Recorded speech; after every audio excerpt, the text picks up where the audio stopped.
Come be a part of Doc Holliday's rock-splitting politics with your host, Dr. Ed Holliday. Hear the voices of liberty speaking all across America. Doc Holliday provides thought-provoking interviews and commentary about the issues and actions that are afflicting this country and what we need to do to get America back on track. Get fired up, get inspired, get on board with Doc Holliday's rock-splitting politics right now. And here we go.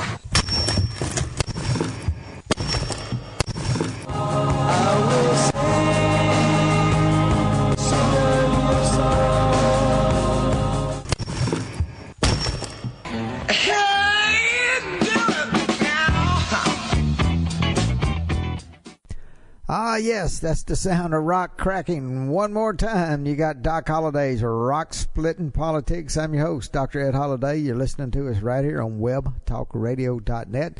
That's webtalkradio.net. And listen, the rocks are still cracking. Like I said, as long as President Donald Trump is in the White House, rock-splitting politics will have plenty to talk about. And last week's no exception. We have titled this week's show, Barr's Star Shines Bright. And the light seems the brightest when you got the darkness of the deep state, the media, the mainstream, lamestream media going off about all these different things. But last week, they were put on edge when the Attorney General, Bill Barr, went down to El Salvador, down Central America, MS-12, and all these gang problems deriving birth in Central America and causing havoc in the United States and part of the immigration problem, illegal immigration problem. So Bill Barr was in El Salvador, but when he was there, he talked to the Fox News Bill Hemmer, and Mr. Hemmer talked to him about a range of subjects, dealing a lot with the Mueller report and what is just freaking out the mainstream media and liberal media. And this and this interview with Fox News by Attorney General Bill Barr has just stirred up the hornet's nest. As far as the liberals concerned, they feel like they were stung, and they feel like this Attorney General is not Donald Trump's wingman. Oh, where did that come from? Yes, that's right. President Obama had an Attorney General that said he was President Obama's wingman. And they were going off on Bill Barr for being, I think he's the personal attorney of President Trump now. He's acting like that instead of the Attorney General. Well, what do you think Eric Holder did when he was Attorney General for President Obama? And for that matter, Loretta Lynch, when she was Attorney General for President Obama, and supposedly the next president, Hillary Clinton. And that's why she met on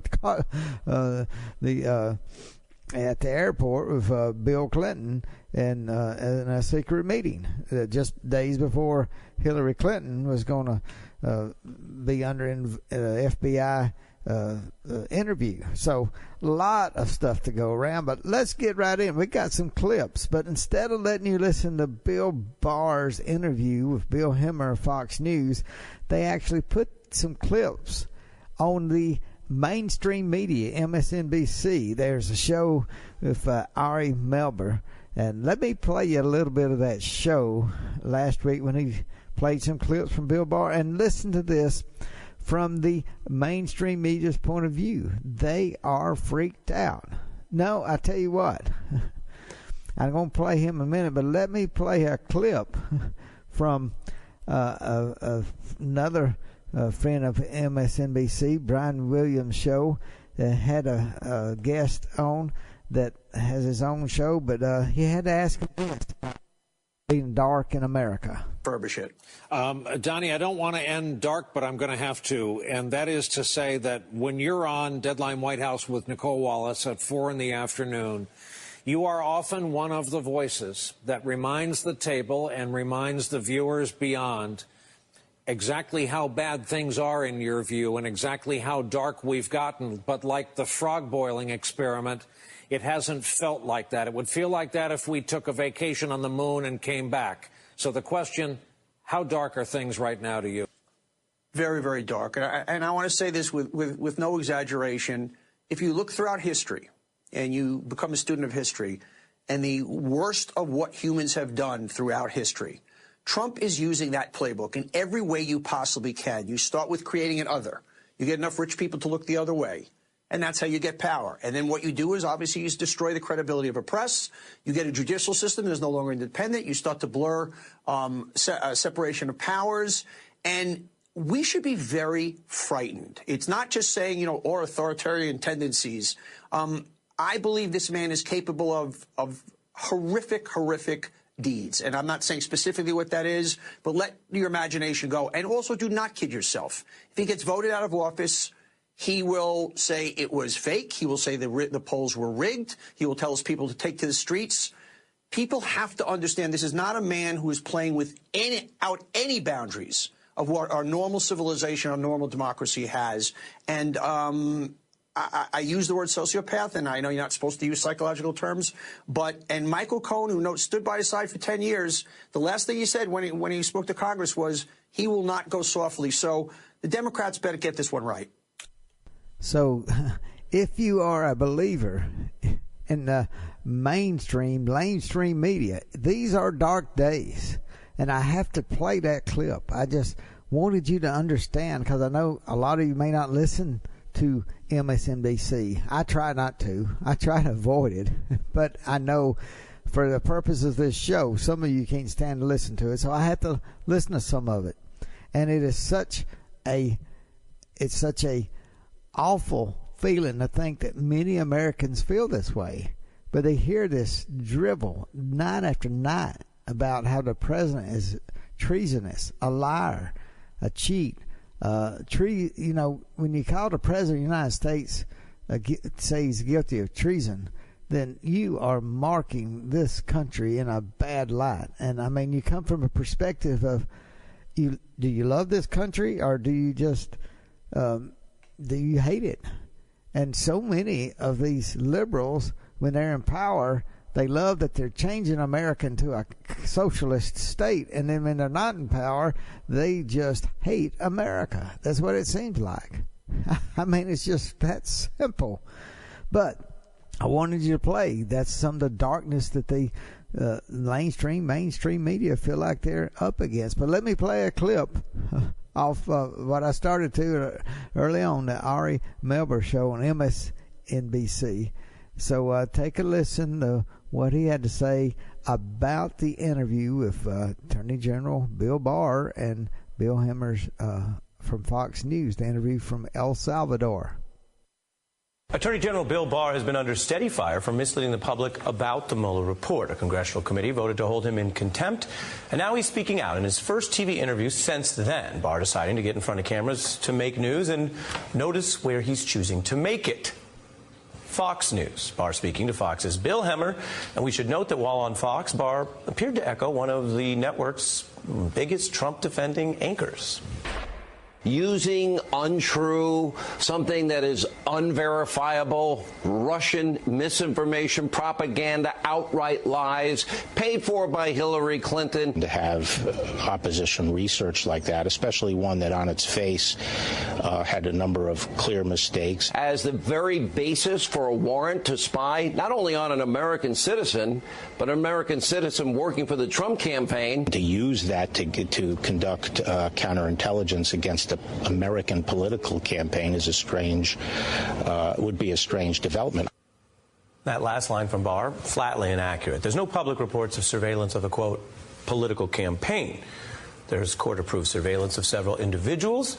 I just got to jump in, and I can't stand the lamestream media when they say, oh, they were given a right to spy on from the FISA court. They were given a right to spy on an individual that happened to be in the campaign. No, once that individual is zeroed in on, there's a lot of people, they listen into their conversations, and that's what needs to be opened up. So we see, just because they had Carter Page they were spying on, how many others, because Carter Page talked to others, so they kept they kept being able to listen to more and more and more and more of the Trump campaign.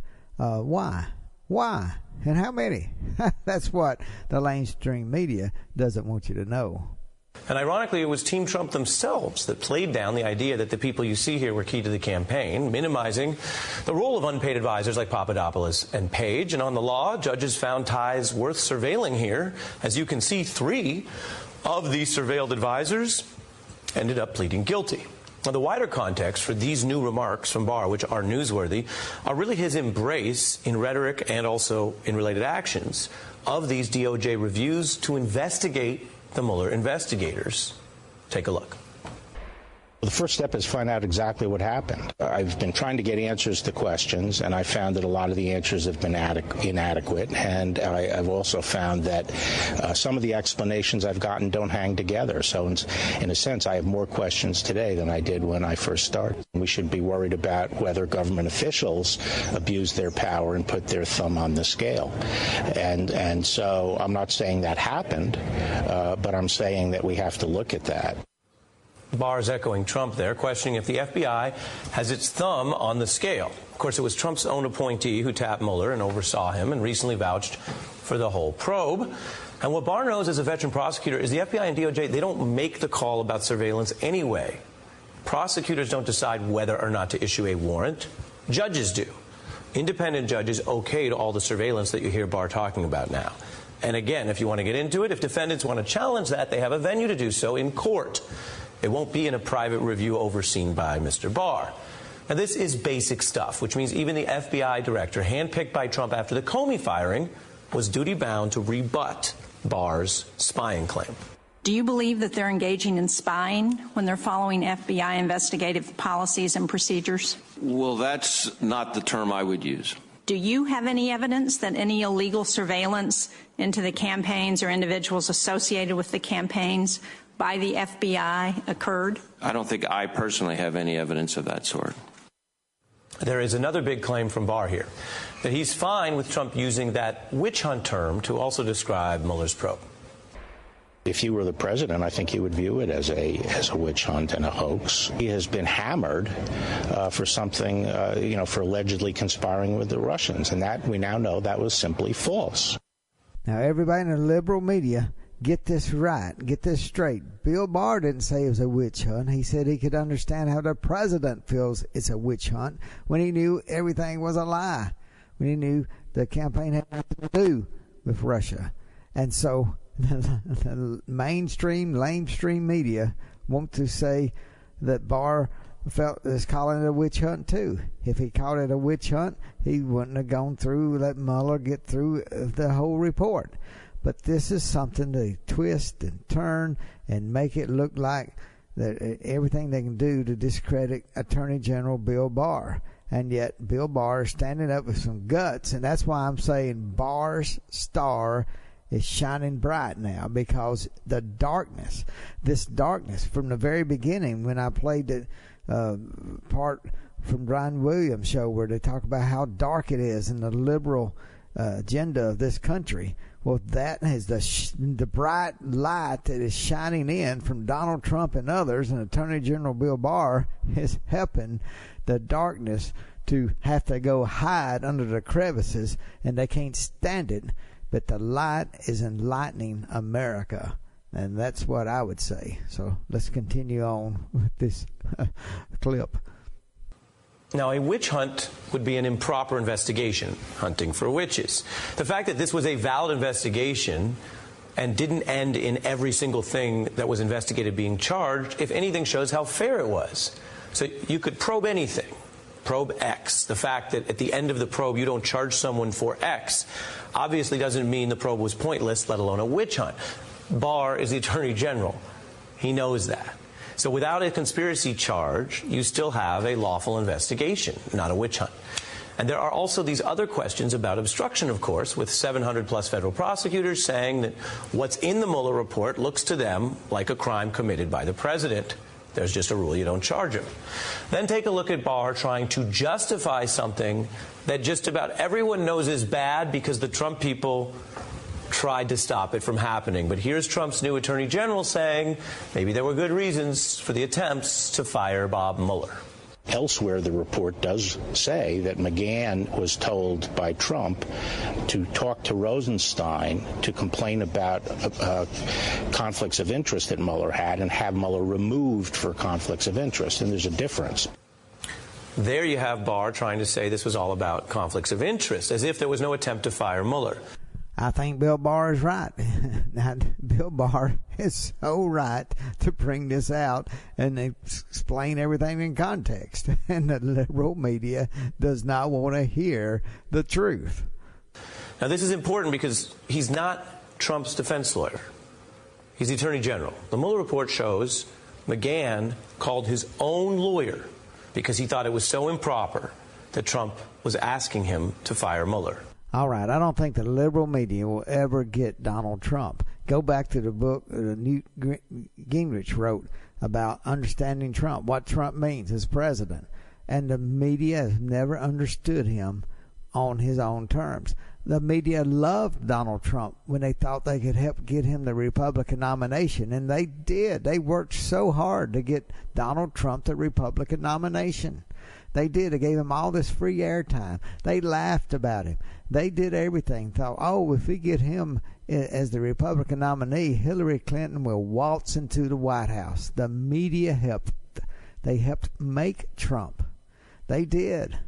Because they just thought it would be so easy to beat Donald Trump. And now that he's president, they've done everything since before he was even inaugurated, working. And you talk about a conspiracy. Well, I think the media was in cahoots with those going out of the Obama administration and everybody to say, let's get this president, let's nip it in the bud, get him impeached immediately. And that's what they worked toward. And I hope Bill Barr will find some of these answers and see when the timeline when this began. Now, in just a minute, I want to play a little more from the Brian Williams MSNBC show, and then we're going to play a little bit from Sean Hannity to help sum up what was really going on right here. But before we do, let me remind you, you're listening to Doc Holliday's Rock Splitting Politics. You're listening to us right here on webtalkradio.net. And we're glad to have you. We invite you to tell your friends and neighbors about Doc Holliday's Rock Splitting Politics. We talk about things, bring things together, just like bringing these clips here together. When you have people bring something from Fox News, something from MSNBC, but get an overall picture of what's going on in this country. But Doc Holliday's Rock Splitting Politics wants to help you better understand the liberal agenda, where it's taken us, and why conservative values, the Constitution, the words of the Constitution, what we stand strong on, what's made this country great, and it's being made great again, and we're using everybody's input. It's not some white, black, red, yellow, blue, green, whatever you want to call it. It's Americans who are standing up for the Constitution. That's what we want to reflect that light of the Constitution and in people's lives, make America not only great again, we want to make America the best it's ever been.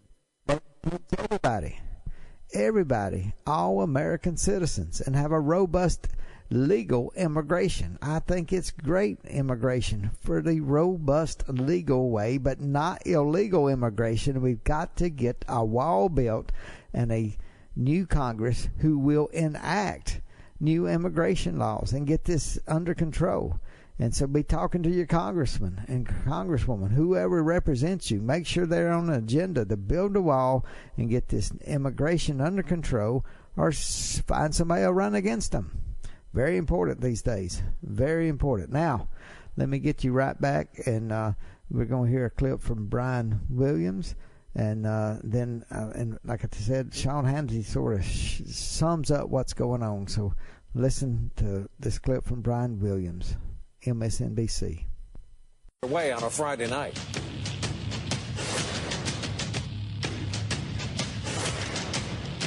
As we bring another week to an end, good evening once again from our NBC News headquarters here in New York. Day 848 of the Trump administration, and the president's latest assertion that the Russia investigation was actually all about illegal surveillance on his presidential campaign, which he prefers to call the more nefarious title of spying.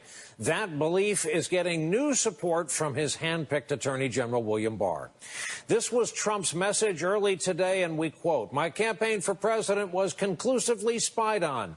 Nothing like this has ever happened in American politics. A really bad situation. Treason means long jail sentences, and this was treason." So, usual Friday stuff there, but about the same time, the Wall Street Journal posted an interview with Attorney General Barr. The AG told the Journal, quote, "Government power was used to spy on American citizens." Barr also talked about his newly launched inquiry into the origins of the Russia investigation with Fox News, saying it's necessary because Special Counsel Mueller's work did not cover the possibility that officials may have abused their power. He was looking at whether or not the Trump campaign had conspired with the Russians, but he was not going back and looking at the counterintelligence program. Can you tell us what the Steele dossier had to do with this? It's a very unusual situation to have opposition research like that, especially one that on its face had a number of clear mistakes. To use that to conduct counterintelligence against an American political campaign is would be a strange development. Republicans have said for months that these men, Brennan, Clapper, maybe James Comey, had it in for Trump. Do you think that's true? Again, I'm not going to speculate about their motives. The president calls this a witch hunt. He calls it a hoax. If he were the president, I think he would view it as a witch hunt and a hoax. Note that there have been no public reports of surveillance of a, quote, political campaign. The FBI has also said it did not rely solely on the Steele dossier to launch this inquiry. Late today, a former FBI official who helped oversee parts of the Russia investigation defended the Bureau's actions. We were concerned about what was going on here, and those events didn't just happen in a vacuum. We were looking at what Russia was up to generally and the threat that they pose. We were looking at what they were trying to do with our election. Now, Brian Williams is going to say here in just a minute, like all the lamestream media, they say, well, there wasn't anything in the campaign. There wasn't any spying on the campaign, just people in there. But what has not been answered, and what's very important, and what they never have questions. I mean, when Watergate, it was like the press wanted to know everything was going on with Watergate, wanted to know when it happened, what did the president know when he knew it. The question about this is, was it just the campaign, Carter Page and George Stephanopoulos being looked at? And now we can look at General Flynn, who a lot of this, the national security director, when he was there for about 2 weeks, 14 days, and he got kicked out, and then found out that he had been telling some untruth about he had what he'd worked with some foreign powers that are Russian, or getting paid by Russia, getting paid by Turkey. But what we don't know is, was he set up? That's a question I want to know. He got money. Was that money CIA money that was funneled through Turkey, funneled through Russia somehow? Was it really? We don't know, but the mainstream media doesn't seem to want to know that answer. Now we find out George Papadopoulos, he was set up by a CIA agent to try to. Why did they set these people up? I'm not saying they did. I'm not saying they did that for General Flynn. I'm not saying, but we know that people in the Obama administration hated General Flynn. He was once a very high up in the Obama administration, but he did not agree with President Obama on a lot of security things. And he got out, and what if they wanted to discredit him? What if they set up something? Oh, nobody would be so evil. That's what we want to know. Did somebody high up in the CIA, did somebody like a national security director, was it Clapper? Was it Brennan? Did somebody hate General Flynn so much they wanted to ruin his career by maybe setting him up for some of these things and funneling a little money that way to really mess up his life? Did that happen? And if it did, we need to know. Did it happen to George Papadopoulos? Did it happen to Carter Page, where they were set up so that they could have a means, a reason to go to a FISA court and say, we need to survey these people, we need to spy on these people, so that way they were saying we have a legitimate reason to spy on the campaign and know what's going on, and we'll know what's going on, and we'll get Hillary Clinton elected. Did that happen? We don't know, but that's why we need to know these answers, and that's why Attorney General Barr star is shining. Barr's star is shining bright. Let it shine into the darkness, and let's see if any of this happened. If it did, it should mean jail time for some folks. How far the extent, who all's involved, the fact that Ukraine now is talking about, Manafort. Where did they get that information from Manafort? Well, it came out of Ukraine. Did someone in the Obama administration ask for that information, tell them to dig it out? Was it paid for? Do we know this? Was money exchanged hands? Was some of that millions of dollars given to the law firm that started this whole mess? How about some of that money go to Ukraine? We talk about Russian collusion, Ukrainian collusion. It's there, but it's on the Hillary Clinton side. Wow. That's why this is important. Now, we're going to finish up the show. I wanted to play this little clip that began in the last Friday night show with Sean Hannity. He talked about freedom of press, a book that Mark Levin's coming out with. I believe it's going to be a great book. But I do want you to hear just his opening monologue, because it sort of sums up what we're looking at this show. I want you to show the darkness that the liberals are living in. But I want you to hear Sean Hannity. He sums up what's going on. Then I'll have a few couple words to end the show. Glad you're listening to us. Take a listen to Sean Hannity's show from last Friday night.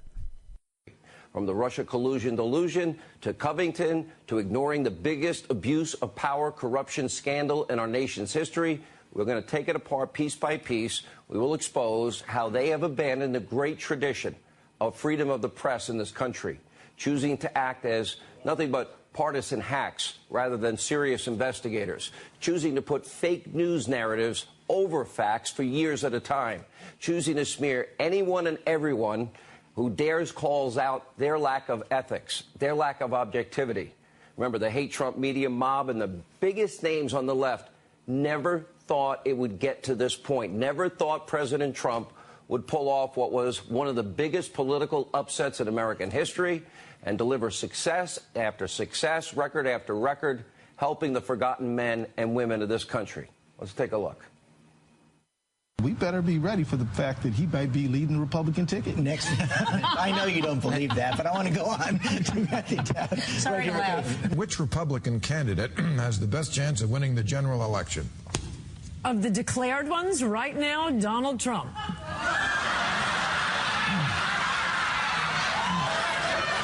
Mr. Trump, to answer your call for political honesty, I just want to say you're not going to be president, all right? It's been fun. President Obama will go down as perhaps the worst president in the history of the United States! Exclamation point at real Donald Trump. Well, at real Donald Trump, at least I will go down as a president. And a failed one at that. And remember how they reacted the night Donald Trump won the election, November 2016? They started out, they were giddy, they were happy. The exit polls, well, they showed that Donald Trump didn't win a single state. All through the night, the mood started to change, and it became completely unhinged. Actually, hysteria broke out. You might remember. America is crying tonight. I'm not sure how much of America, but a very, very significant portion, and I mean literally crying. Yeah. This is a sadness.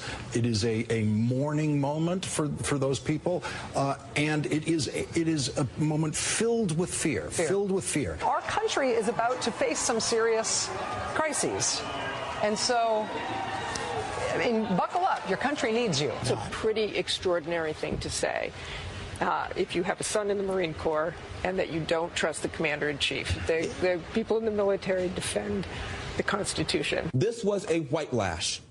This was a white lash against a changing country. It was a white lash against a black president in part. And sadly, since that night, things have only gotten worse. The liberal left-wing press, they refuse to have any accountability, any responsibility for their failures, and now they're just doubling down on what is a psychotic anti-Trump rage and, frankly, destroying whatever credibility they may have ever had. Here's just a small sample of their lowlights. Is this president trying to impersonate Hugo Chavez, Recep Tayyip Erdogan, Vladimir Putin? He said today, America first. It was not just the racial, the Hitlerian background to it. Trump needs to be medicated and hospitalized. Donald Trump, again, being a schmuck. We can surely say his words have absolutely emboldened white supremacists. He has given oxygen to racists. He is clearly trying to ignite a civil war in this country. There's a sign out there that's been hung up in the White House or outside the White House saying, if you're not white, you're not especially welcome. He's a racist. Breathless hysteria, conspiracy theories, fake news story after fake news story, every minute, every hour, every 24-hour day, every week, every month, as they work in concert with their partners, the Democratic Party. Nothing but a mere extension. Well, I let Sean Hannity sort of sum everything up. He played those clips from when President Trump then announced his presidency and everybody laughed at him. And then when he won, the sad faces in the liberal mainstream media it was unbelievable. It was a night to remember, a historic night. But now, the way they have never let up, relentlessly, they've been going after this president, trying to get him kicked out of office, removed from office. And now they've thrown everything but the kitchen sink at him. They've thrown the kitchen sink at him now, this Mueller report, and they still can't get him down. So next year, election year, is going to be unbelievable negative press that's going to be more than what we've ever heard before. But I want to say this. I want to have this. Barr's star is shining bright, and I hope that he'll get to the bottom of what caused the Mueller report, what caused these people in the campaign to be spied on, and were they victims of entrapment? We need to know. We need to know. That's Doc Holliday's Rock Splitting Politics this week. And, hey, next week we'll have another great show. The rocks keep on splitting. We'll keep talking about and letting you know things that you won't necessarily hear anywhere else. So listen to us right here on webtalkradio.net. Doc Holliday's Rock Splitting Politics. See you next week. Thanks for joining us today, and remember to listen again next week for another edition of Doc Holliday's Rock Splitting Politics. You can order Ed's new book, Bedrock Truths, by clicking on the book cover right in front of you on the screen, or visit DocHolliday.org. Thanks for listening, and we'll see you again next week.